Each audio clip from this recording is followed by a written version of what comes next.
أعوذ بالله من الشيطان الرجيم. بسم الله الرحمن الرحيم.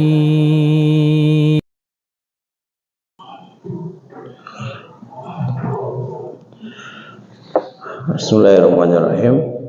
Alhamdulillah wassalatu wassalamu ala Rasulillah wa ala alihi wa sahbihi wa mawalah, amma ba'd.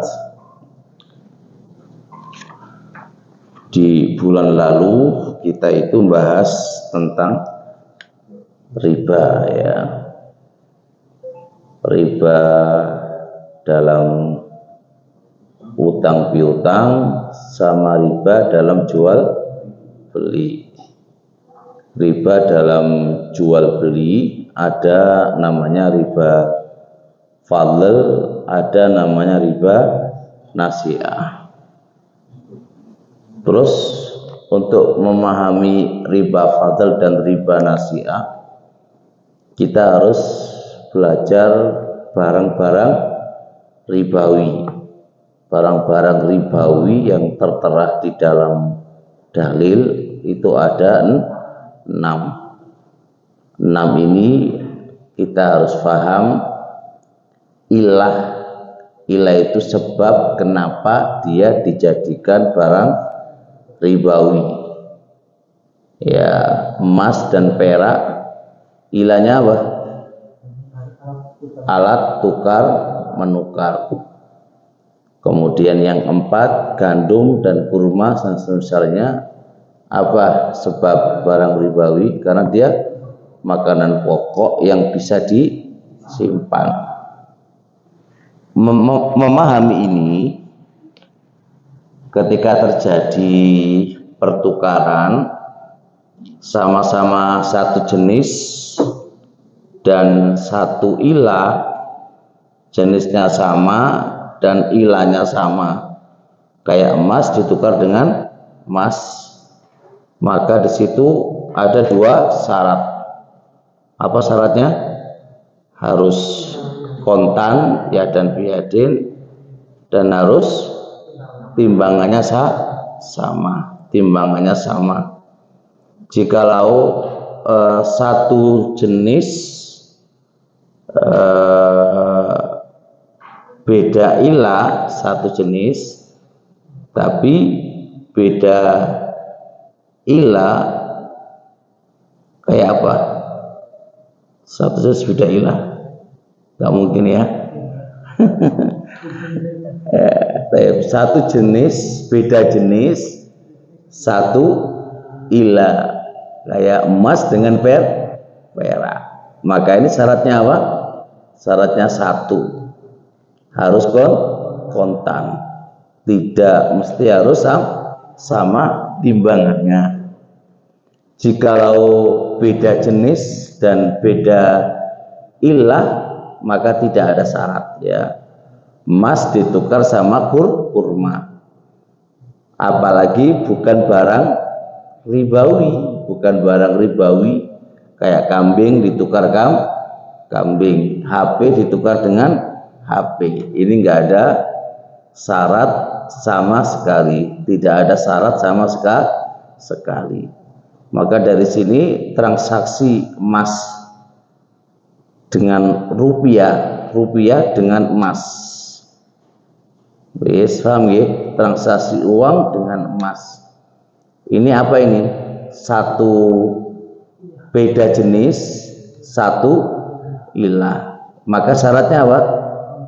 Harus kontan. Maka beli emas dengan online boleh apa enggak? Enggak boleh, karena enggak mungkin ada serah terima, enggak ada serah terima, enggak boleh ya. Hah? Yang dibeli apa, Pak? Oh, emas COD.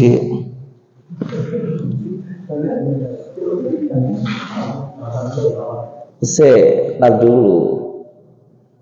dulu. Barang COD itu ketika jenengan pesan pun transaksi buatan Sudah? Ya sudah. Mana duitnya? Oke. Berarti kan jikalau transaksinya sudah transaksi, terus nggak ada barang dan nggak ada duit, itu namanya jual beli kali bil kali, tambah nggak oleh. Karena meono omongan tok, tapi nggak ada barang dan tidak ada uang. Ini namanya bai'ul ma'dum bil ma'dum, nggak boleh. Bai'ul ma'dum bil ma'dum. Karena orang ono barang wujute barang, orang ono duite.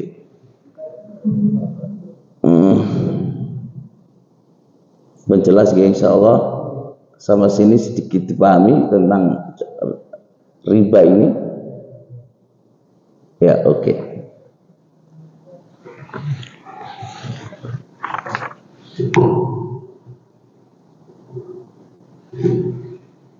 Kalau sudah paham, maka kita masuk di akad sorfun, akad sorof. Sorof itu penukaran uang dengan uang. Namanya babus sorfi, bab penukaran uang dengan uang. Uang dengan uang ini akan menjadi riba manakala kita sepakat uang ini termasuk barang ribawi. Paham ya? Kalau uang ini bukan barang ribawi, ya sudah selesai, nggak usah dibahas. Ini dibahas manakala kita sepakat bahwasanya uang itu termasuk barang ribawi. Nah, apa yang menjadi dia barang ribawi? Karena dia alat tukar. Anda jangan lihat emas dan peraknya, karena mata uang sekarang ini pakai kertas. Kalau dia bukan menjadi mata uang, maka dia tidak berguna. Berguna enggak? Ya kayak kertas-kertas yang lain yang dibuang, nggak dipungut orang.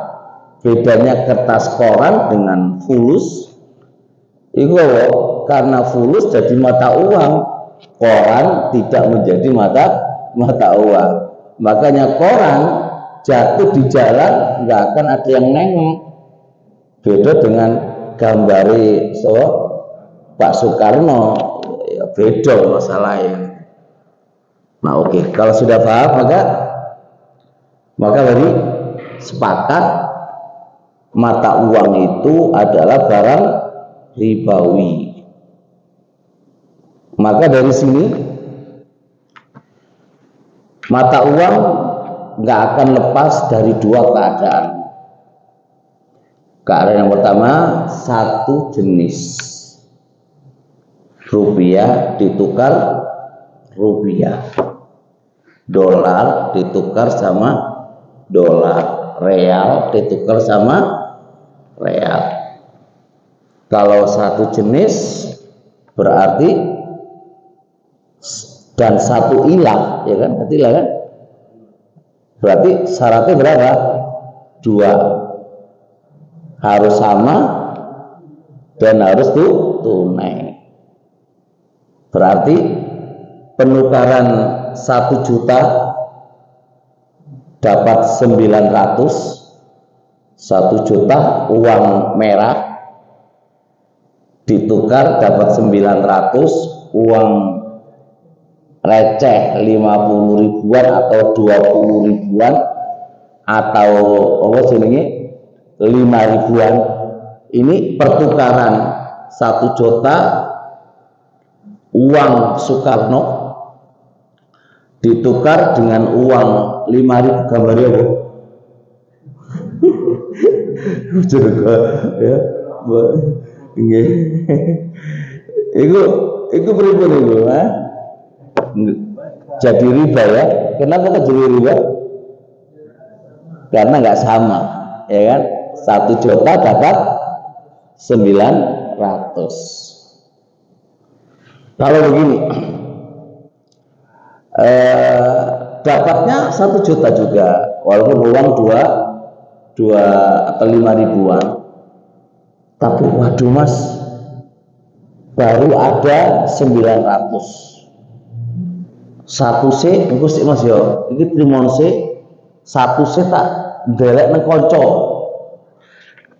Ya wis mas, gak apa-apa tak tunggoi. Riba mboten? Riba karena nggak kontan di sini. Kontannya mek 900, terus 100 ribu nih. Nah, masih nanti, walaupun 1 jam. Nunggu sih mas ya, 10 menit aja. Gak oleh pak. Terus bicara nih. Yo, sih mas, saya belum genep tunggoni sih. Ini duitmu sih tak balik no gitu kan. Aku tak gendepi sih. Nah ketika saya genep 1 juta, transaksinya baru.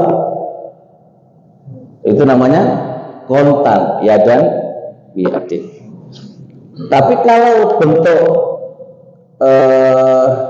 penukaran uang Soekarno dengan 5.000 dengan akad gini, mas, aku opahi sebelum ono transaksi di awal, dia ngomong mas opahi. Jadi aku tidak menukar dengan kurang, tidak, tapi aku minta jasa.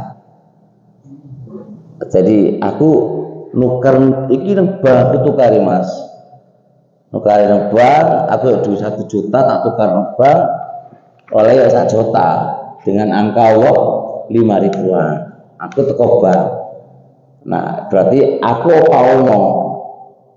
Nah itu ada transaksi jasa pak, gak apa-apa, gak apa-apa. Jadi walaupun ada lebih, tapi lebih itu diakatkan akad jasa, jasa. Tapi itu akadnya harus di awal.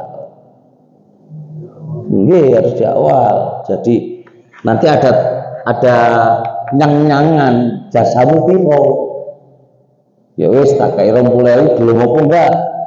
Ya wis iki jasa ya 20.000 kita tukar. Itu enggak apa-apa karena namanya nukar 100.000 jadi 5 ribuan itu enggak gampang. Nah, cuma ojo penukaran 1 juta jadi 100 ojo, itu riba. Riba tetap riba, cuma caranya dibikin cara yang islami. Ya, cara yang syar'i, cara yang syar'i. Pun paham insyaallah. Terus jikalau beda jenis tapi satu ilah, kayak dolar ditukar rupiah, podo berapa hasilnya gak podo. 1 dolar dengan berapa? 17.000. Ini 1 dolar dengan 17.000. Ini kan nggak podo. Ini nggak podo. Kayak rupiah ditukar dengan real Saudi 4.500, kan serial dengan 4.500, kan nggak podo secara nilai. Maka ini dibutuhkan satu syarat saja. Apa syaratnya? Harus iya dan biadin, harus kontan, serat terimanya harus langsung. Adapun nilainya pasti nggak sama, beda jenis. Iki jenis rupiah, itu jenis dolar, iki jenis rupiah, itu jenis real. Jadi per negara memiliki mata uang sendiri-sendiri. Pun paham sandi, pun paham. Nah sekarang di bab sorof ya sebentar.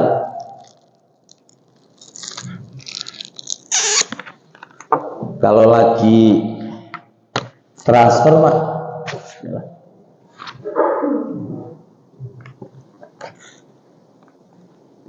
kalau lagi transfer pripun? transfer anak kita butuh uang di Saudi. Terus kita datang ke bank, beripun caranya sampean? Pakai uang rupiah atau real? Enggak dong, di Indonesia kok. Dari Indonesia kirim ke Saudi.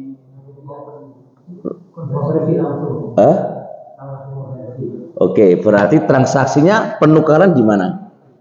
Oke, di bank. Pertanyaan saya adalah, saat ada penukaran rupiah dengan real, jenengan terima nggak? Nah, itu masalah kan?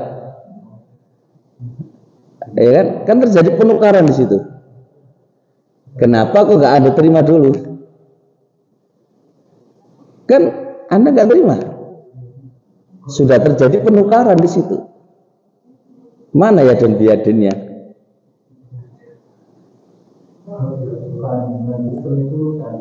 Loh ya enggak, harus ada syarat terima yang mana? Kan enggak ada syarat terima, enggak ada. Ya walaupun jenengan saksikan gimana enggak jenengan saksikan kok? Iya jenengan. Iya, tapi enggak ada syarat terimanya jenengan duduk di situ, pihak bank yang ngatur, mana ujuk-ujuk uang sudah berubah diambil oleh anak kita menjadi real. Nah di sini kalau bisa Pak, barakallahu fiik, biar nggak terjadi riba, maka kita tanya dulu, tukar dulu Pak, mana duitnya?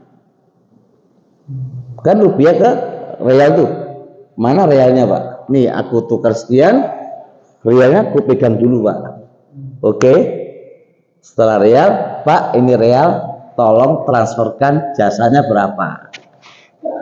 Itu kan ada jasa nanti tuh Pak. Jasa transfer kan, itu Anda harus bayar itu, gak apa-apa. Kalau dia kerja diguyur. Kalau jenengan takut diguyur, maka bagusnya ya menjujur dulu, tukar dulu dengan real. Setelah dapat real, Pak tolong transfer ke anakku di Saudi nih real ini, berapa jasanya, gitu? Nah itu kalau enggak jatuhnya di situ Pak, karena itu sudah ada penukaran. Beda kalau yang bagian sononya itu nerima rupiah, aman, Anda nggak ada penukaran di situ, ya kan? Karena Anda sekedar Pak minta tolong ini kirimkan ke anak saya, berarti kan rupiah diterima rupiah, gitu. Tinggal jasanya berapa, di situ ada jasa, akad jasanya saya bayar Pak. Nah tapi kalau sudah ada penukaran uang, nah itu harus yadan biadin, harus yadan biadin. Nah bisa dipahami insyaallah. Dari sini juga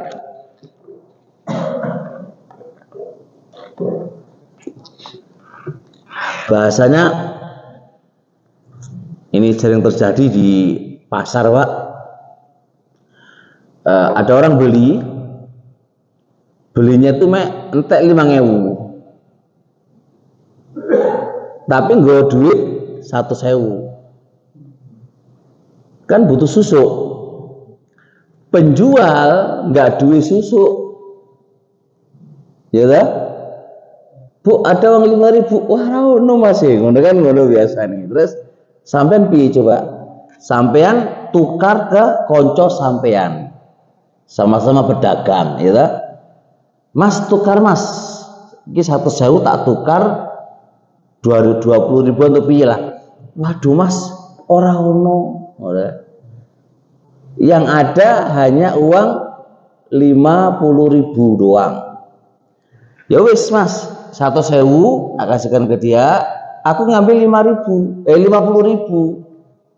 Aku ono susuk 50 ada, berarti kan di sini penukaran enggak ini? Satu jenis enggak itu? 50 sama 100. Berbeda enggak? Beda kan? jenengan tukar 50-100 ribu me oleh, nah riba nggak itu? Riba. Maka akate ojo tukar, utang sih. Lu beda ngomongan lu tuh, ojo ngomong tukar. Kalau nggak ada 100 ribu, ya wis mas nggak jadi tukar wis. 100.000 jaminan wae, jaminan. Aku utang nang awakmu 50 ribu. 100.000 jaminan. Ora tukar. Kalau dia mau minta ya wis, iku jaminan wae, uang jaminan wae. Aku ora tukar, ganti akad. Akad apa pinjam. Udah ya. Jelas ya? Baik. Ya.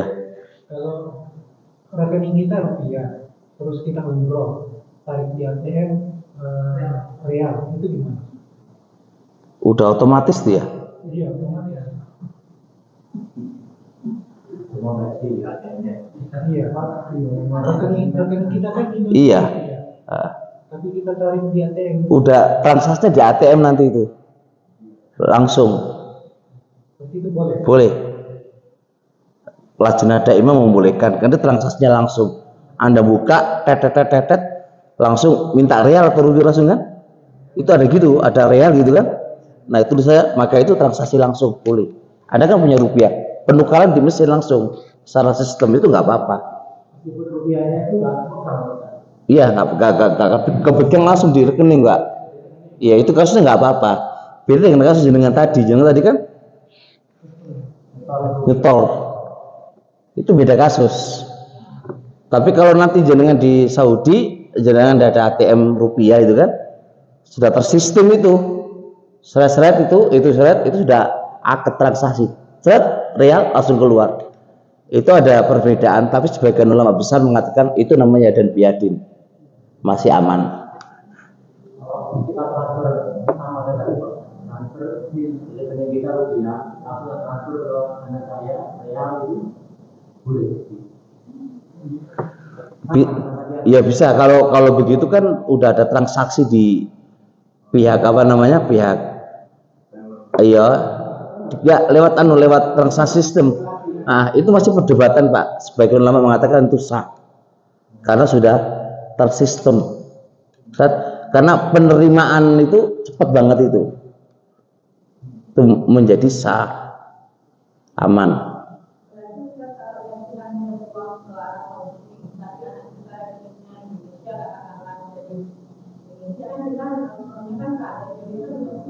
Iya rupiah ke rupiah nggak apa-apa Bu, aman Bu.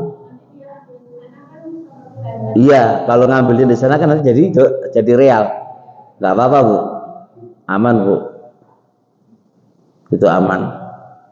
Oke. Termasuk bagian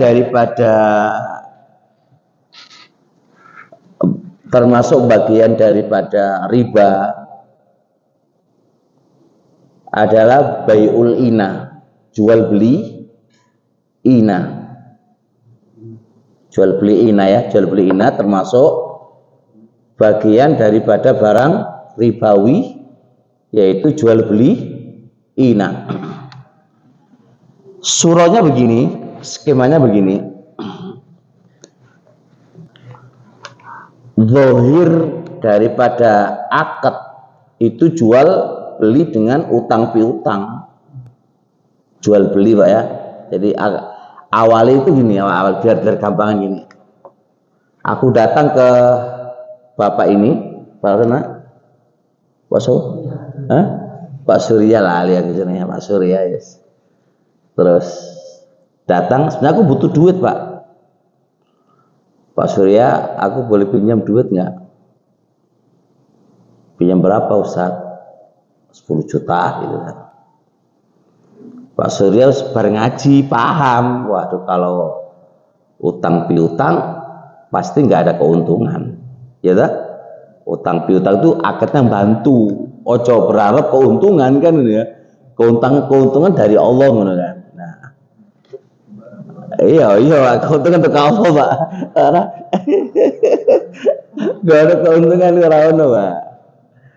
Terus Pak Surya itu paham ekonomis dia. Walah iki duitnya diutangno ora untung ya, rugi lah ya. Nah, Pak Surya ngewe acara baru. Piye carane? Jadi koyo-koyoke syar'i tapi nggak syar'i. Ngene Ustaz. Kalau duit aku nggak bisa minjami.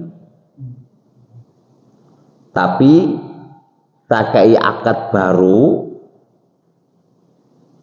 podo senengi kita, akad yang podo-podo menyenangkan. Lho piye maksudnya? Ngono kan aku jawab piye? Ngene wae. Aku dodolan ngawakmu barang.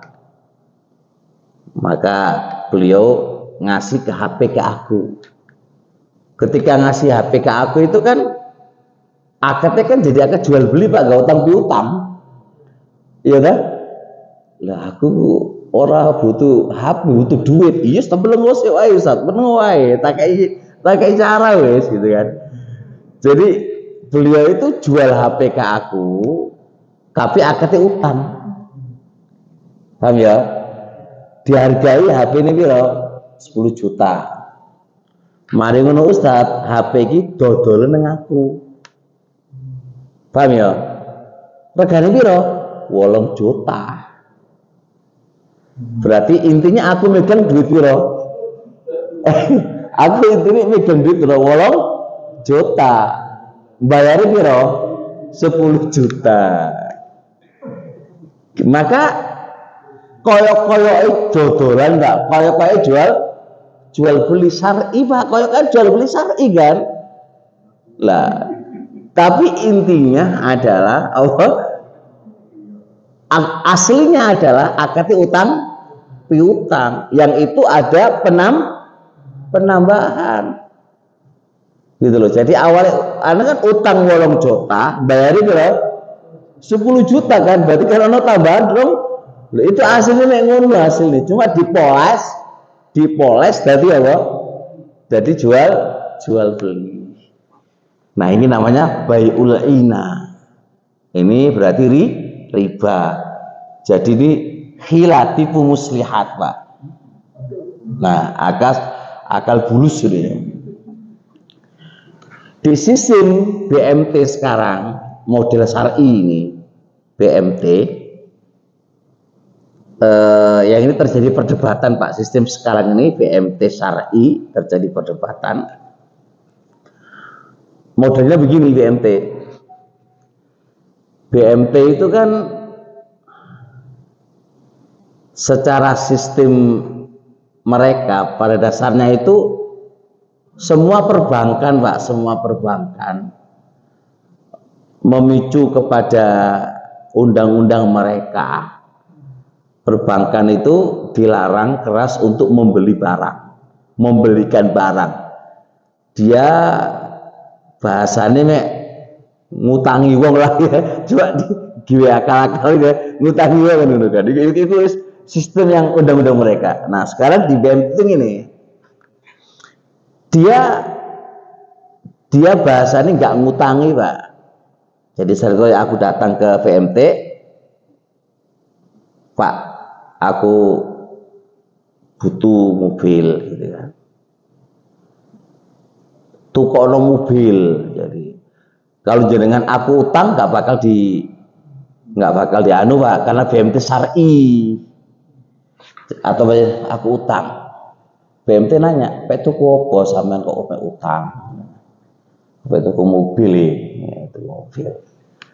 Nah, BMT nggak mungkin gini ya wes, butuhmu berapa, tak kei gak Pak.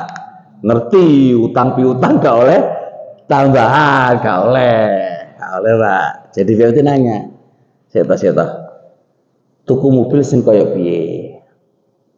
Ya kan, engko tak tukokno. Nah, jadi setelah saya beli, engko tak dol nang awakmu dengan dengan cicilan. Wis to, ini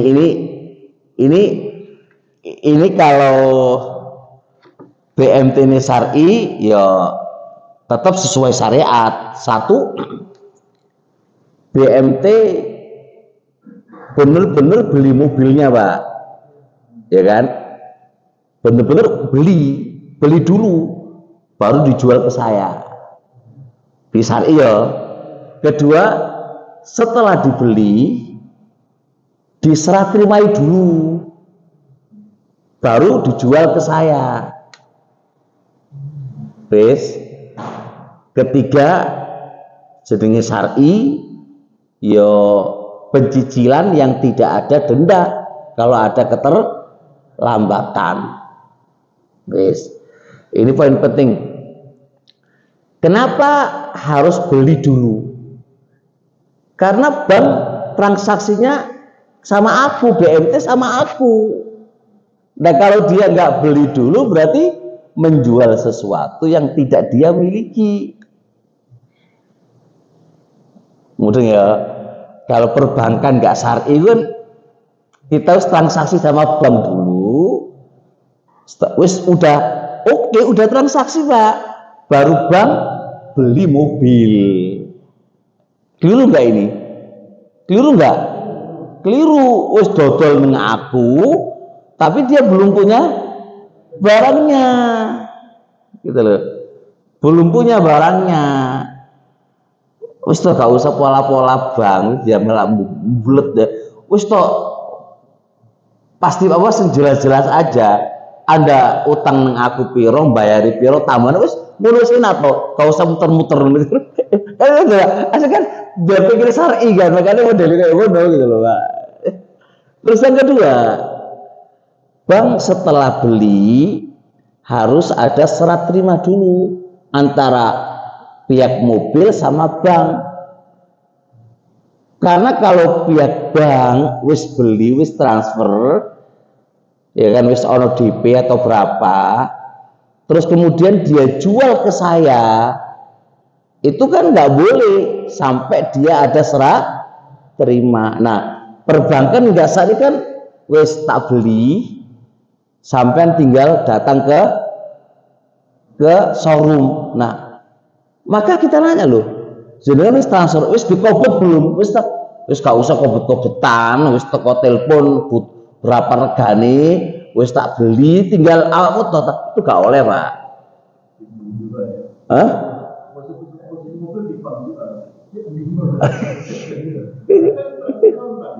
Ya, makanya pihak bank datang dulu ke showroom dulu, kan sudah miliknya dipindah ke tempat yang lain, namanya serah terima, kunci serah terima barangmu mana, wis iku serah terima semari, baru dijual ke saya. Wis mau dipakai kredit atau terserah, ya kan jelas dia akan bilang begini, ya wis mobil sudah saya beli dan sudah saya serah terimai, ya aku belinya 300 juta karena Anda beli ning aku nyicil, ya dadi ini 350 juta dengan persetujuan begini, ya apa-apa, aman toh. Nah, ini diperdebatkan oleh para ulama Pak. Apa perdebatannya? Dari sisi mana? Orang pelanggaran syar'i gitu. Dari sisi Anda itu kan bukan jual beli, ya kan? Anda kan nggak jual beli, ngono kan delek untung itu kagak rugi loh, ya ora nunggu pembeli, ya dah, nunggu pembeli terus ono keuntungan, iku padha karo ngutangi duit asline iku, ora transaksi akad jual beli. Karena akad jual beli kalau Anda punya barangnya tersedia di gudangmu, gak apa-apa, itu berarti Anda wis berani untuk rugi. Ini kan orang pengen rugi, pasti untung itu. Nah, nggak ada jual beli. Kalau pasti untung nggak mau rugi, ya kecuali utang piutang. Nggak jelas ya. Makanya Syekh Ibnu Utsaimin model BMT sing koyo ngono nggak syar'i. Iku tipu muslihat menuju ke riba. Tapi jari Syekh Shalih Fauzan, iku sah gak apa-apa karena nggak ada pelanggaran. Memang nggak ada pelanggarannya Pak, tapi aslinya apa? Aslinya bank itu nggak menyediakan apa? Mobil. Aslinya ngono BMT itu. Orang duit, orang tujuan mobil. Siap ngutangi. Siap ngutangi. Coba biar syar'i ya, maka nunggu sing utang. Tapi sing utang dijadikan pembeli ngono lho Pak. Jadi pada dasarnya ngono ya utang lho dasarnya. Kalau di gudang itu ada motor, ini dijual. Tapi ternyata yang datang ini memang butuh motor, tapi bukan motor seperti yang ada di gudang. Terus BMT ini membelikan motor sesuai dengan permintaan itu gimana? Ya, dia BMT itu memang pada dasarnya jualan motor atau jualan mobil? Jualan motor. Ya, gak apa-apa. Kalau andai kata itu memang dia jualan, pas yang dia pesen nggak ada, ya sudah, ojo beli gisik, aku tak kulaan gisik, enak kan? Aku tak kulaan dulu.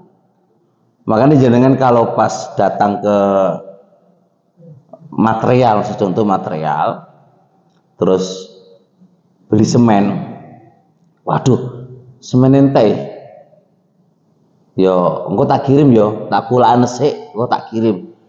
Orang apa-apa, tapi jenengan aja transaksi dulu. Material tadi guru duwe barangi, entek barangiku. Jenengan harus transaksi dulu. Berarti kan material menjual sesuatu yang dia tidak miliki. Gak oleh Pak. Saya kan gitu Pak. Ya kan? Ya wis.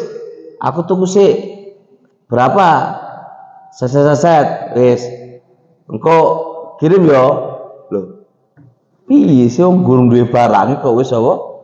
Wis transaksian. Makanya akadnya aja ngono. Pak, aku nitip duit aja ya. Duit jual beli, nitip. Bedanya apa? Kalau nitip itu bisa dibatalno, mek nitip tok wong gurung transaksi kok. Tapi kalau transaksi iku wis jual beli. Makanya ingat di balik bahasa itu bisa berpengaruh pada hukum. Nah, paham ya? Udah ora? Nggih? Oh. Oh, pesan itu selama belum ada DP bisa dibatalkan. Kan belum transaksi. Kayak aku pesan telepon, Pak, pesan semen 10.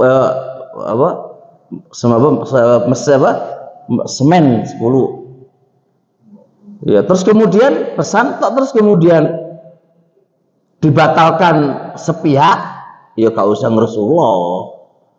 Pesen kok udah jual beli kok. Ya kan?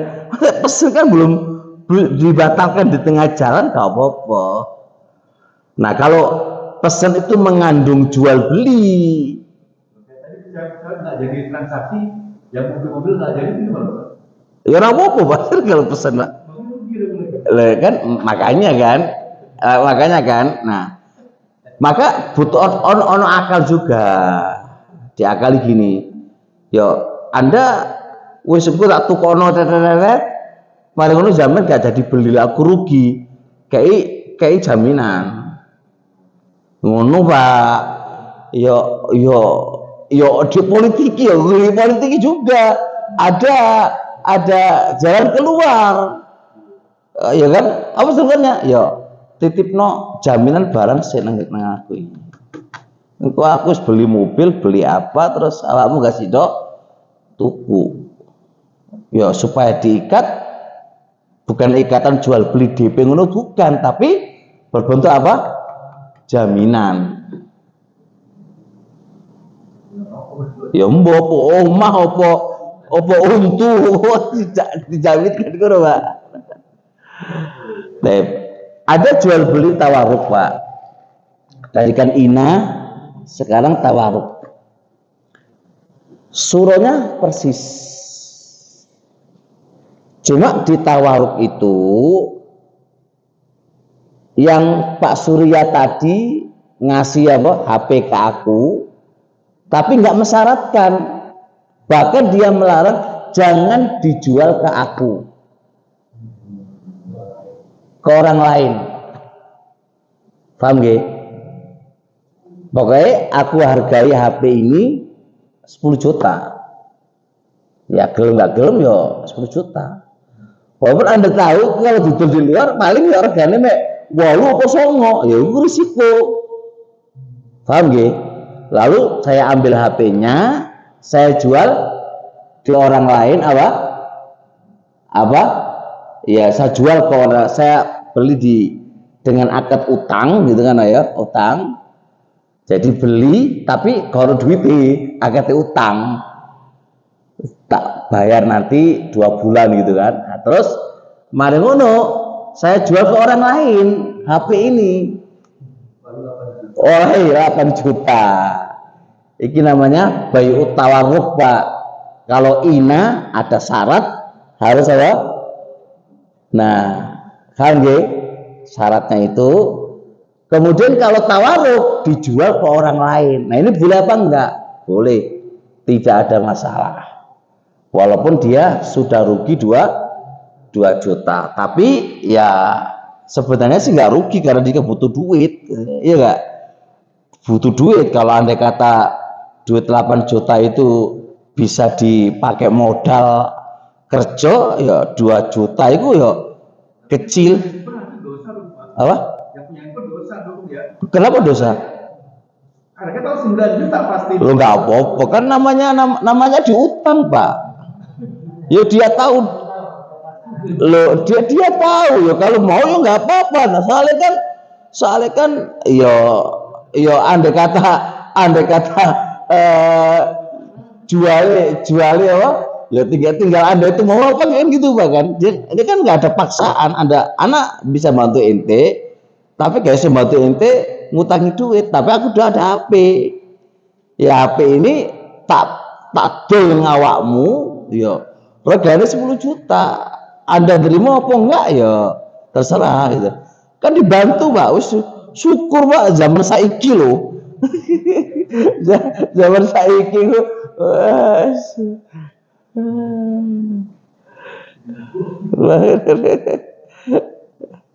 Ya, itu namanya bayu tawaruk. Nah, aku tadi mau ngomong tadi lupa. Jadi gini.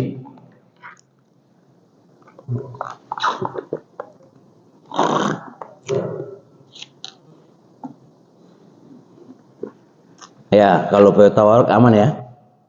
Aman. Baik, sekarang kalau sudah paham, kita masuk ke bab ribawi lagi, Pak. Ada 2 istilah yang harus difahami. Kata dainun dan kata qardun. Paham ya?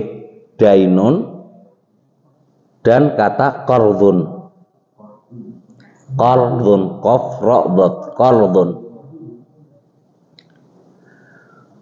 Qardun itu lebih sempit ketimbang dainun. Qardun itu kalau kita artikan bahasa Indonesianya itu apa? Utang piutang. Kalau dainun itu lebih luas artinya, yang memiliki arti Anda punya kewajiban yang Anda harus bayar. Itu namanya dainun. Kewajiban yang harus dia bayar itu misal contoh kayak apa, Pak? Kayak nafkah. Suami punya kewajiban bayar nafkah ke istri per bulane 3 juta misal contoh. Bulan ini guru bisa bayar. Guru bisa bayar, Pak. Orang ada duite. Nah, bojone memang Masya Allah ya utang lo ya bulan ini lo ya. Oh ya. Berarti namanya dainun, Pak. Kewajiban yang dia harus bayar. Bulan besoknya qadarullah Pak, orang ono nafkah lagi. Utang ya, dari bojone utang ya 6 juta Pak. Sampai setahun dihitung sama dia 3 juta kali piro? 12 piro duitnya? 36 juta utang. Masya Allah lu. Iku secara syariat sah saja. Memang kewajiban wong lanang kok Pak. Ngekei nafkah per bulannya 3 juta. Usek murah Pak. Bojo 3 juta itu bojo apa? Anggitmu anggitmu ngono. Makan ndele bojo sing elek-elek wae gak larang-larang. Njaluk ayu ya larang, njaluk enom ya larang. Nyokane ya sesuai budgetnya. Njaluk wedok pendidikan, hafal Quran, S3, ayu, wala ya gede 10 juta per bulan awamu iso ngono. Lah ora iso ya pemane wong S3 terus perincian jenenge kuliah perincian. Bahkan dari sing sedeng-sedeng wae kan gak usah utang Mas, gak apa-apa. Enak to? Wis gak apa-apa ngono. Ibu-ibu ngono lho Ibu. Ibu-ibu utang-utang apa? Diikhlasna Ibu. Berat banget ibu-ibu ngomong pe ngerti apa utang gitu. Ono bojone nak kene soal ya. Nggih, itu hanya ibu lah, hanya istri.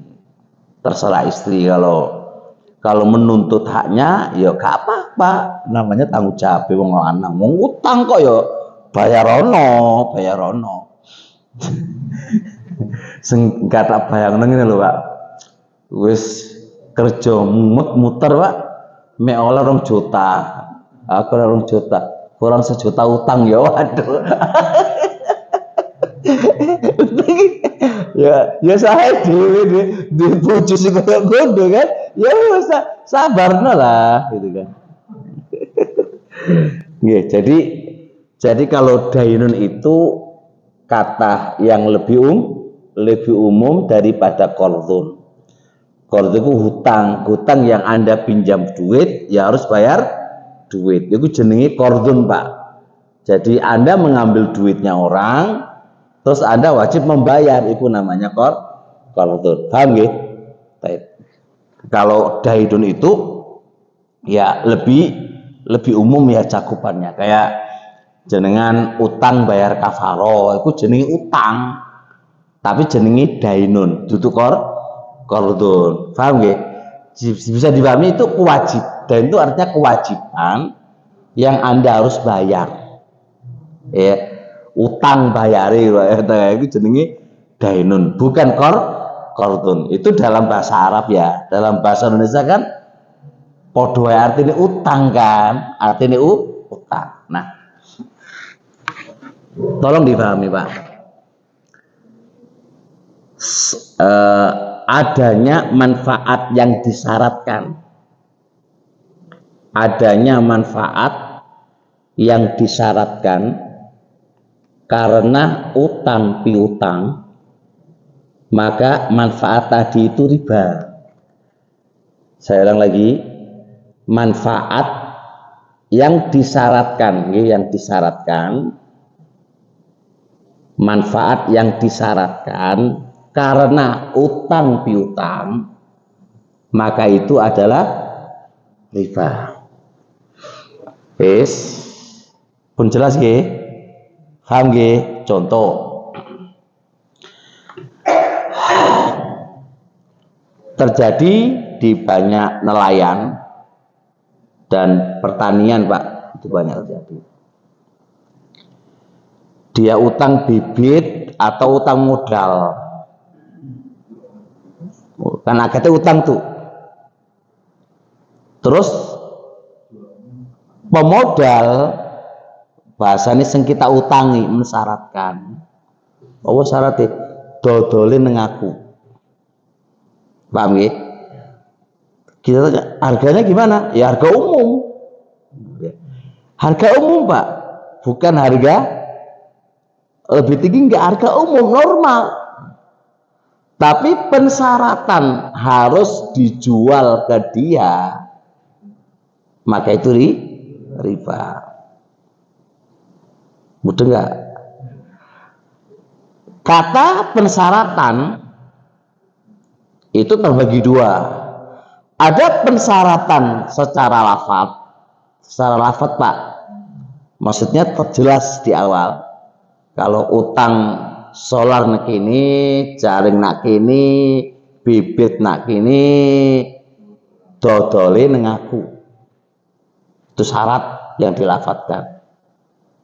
Ada syarat yang nggak dilafatkan tapi wis uruf, udah menjadi kebiasaan. Ya, kalau nggak memang nggak ada terlafatkan, tapi urufnya ya harus ke dia. Kalau enggak mene utang maneh kono ngono dhewe kono lho padahal lho kok ngomong kono padahal ya akeh ya karena sampean enggak dodol nak kono iku mau enggak jual nak kono maka dia muring-muring gitu loh kan. Kalau disyaratkan kan mencolok gitu kan ya dia enggak ngomong syarat di awal tapi kus urufe, paham nggih? Itu riba.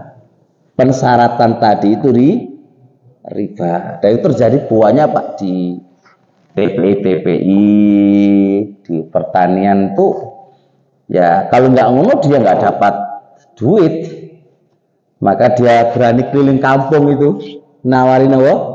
Modal, ya kan? Kalau mau musim tanam itu dia keliling Pak ke rumah-rumah.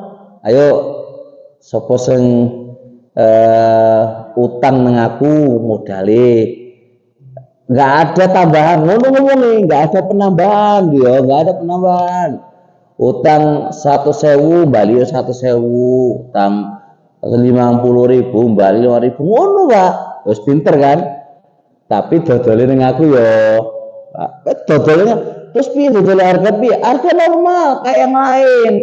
Aku nggak bakal mengurangi gak jenengan gak. Tetep padha karo ya kan masyarakat aku. Iya enak ngono kan. Wis dibantu terus apa? Lah, pemasarannya gampang. Kalau secara akan menguntungkan petani juga sebenarnya gitu kan. Padha menguntungi lah gitu. Tapi di tinjau syariat nggak boleh. Anda pensyaratan itu Pak.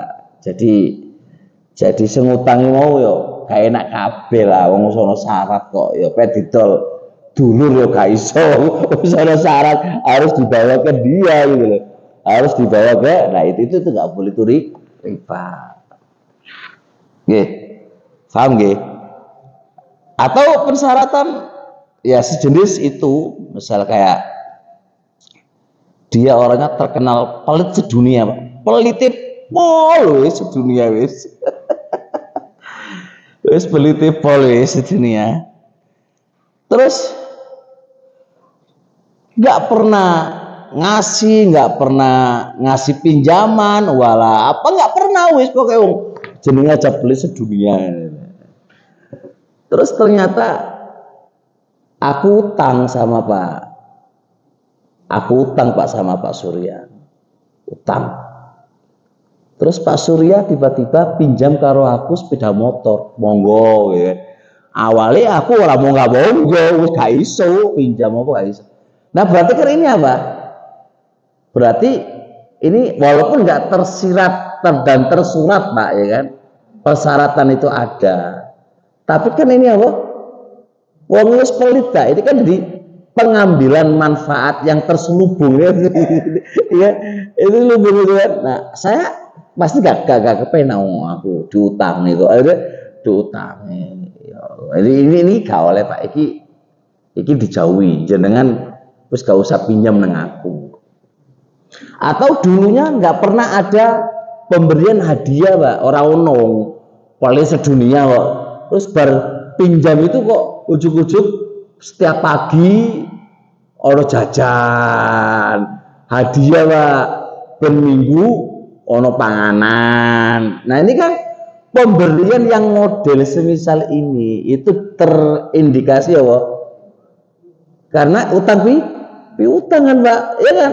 Maka ini dijauhi Pak, itu bisa jadi riba. Jadi itu. Oh iya, goyoe wae, modele ngono gayae kaya ikhlas ngono ae kan. Nah, pun ya dari sini, nah gak apa-apa kalau sebelum utang itu memang biasa dermawan Pak, ngasih gak apa-apa karena nggak ada indikasinya karena utang piutang. Gak apa-apa, jadi itu insya Allah indikasi anu lah ya. Indikasi dia berbuat baik bro. Tapi kalau awalnya wis gak tahu ngasih opo-opo ujuk-ujuk bar utang kan indikasi karena utang. Nah, maka dari sini kalau jenengan paham tadi, jadi kalau aku pinjam mobil sampean, terus sama syaratkan kalau nilai itu yo bekono, bensinnya, solare, ngojo kok nilai wis kurang solare, jenengan wis tolong ngono ae ke peminjam mobil. Ya, alhamdulillah setelah balik mobil kelihatan solare atau bensinnya full. Iku riba mboten? Nah, yakin aja melu bapake. Punya pendapat dhewe wae awakmu. Hah?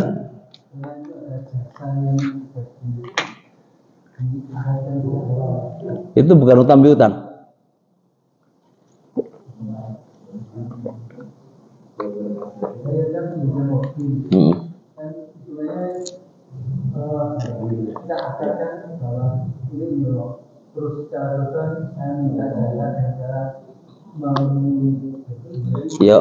Yo, atau nggak jasa guyonan wae wis. Yo tambah ono bro sini. Itu kan ada penambahan lebih tuh. Yo awalnya saya strip, itu jadi full.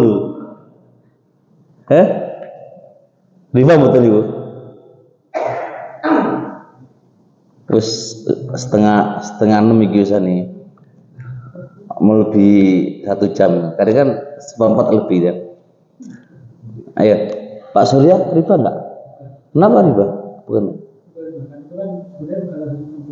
Nah, gak ada masalah Pak, itu bukan utang. Makanya kata pinjam ini kan lebih luas. Anda pinjam mobil kan bukan utang piutang, iya toh? Pinjam itu sama jual ngono. Sing jenenge akad jual beli, utang piutang itu milikmu, Pak. Milikmu. Ini kan nggak milikmu, pasti kamu kembalikan kan?